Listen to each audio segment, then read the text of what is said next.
Make Forbes your destination for all things iOS. Stay ahead of the curve with Anthony Karch when each version hits public beta. Read full details of what's in the release from me the moment it lands. And then read Gordon Kelly's analysis of whether you ought to install or wait.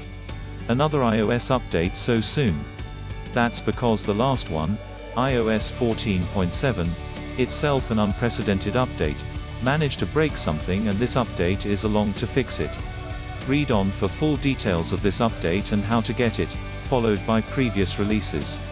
This update is for compatible iPhones, with iPadOS 14.7.1 which is simultaneously released for compatible iPads. Compatibility for the phones goes back to the iPhone 6s, including iPhone SE, both the first and current editions, plus the 7th generation iPod Touch. For iPads, if you have any iPad Pro, iPad Air 2 or more recent, iPad mini 4 or newer and iPad from 5th generation onwards, then you're good to go.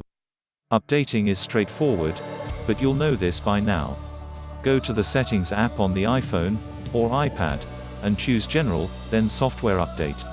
Then it's Download and finally, Install.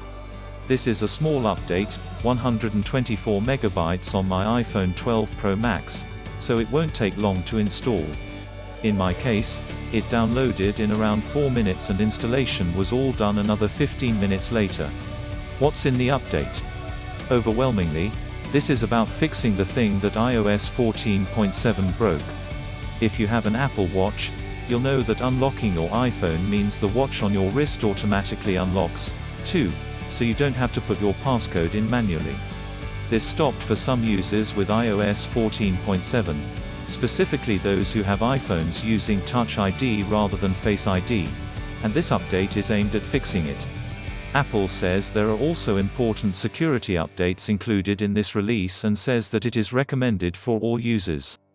Read on for details of what was released in earlier updates. Previous iOS 14 updates. This update landed on July 19, 2021, and there was plenty in it. There are some neat extras here, along with important bug fixes. There was support for the new MagSafe battery pack and the capability to control timers on the HomePod from within the Home app. Apple Card. There was also the option of combining credit limits and sharing one co-owned account with an existing Apple Card user. Air quality in the Weather app came to more countries, including France, Italy, Spain, Canada and the Netherlands.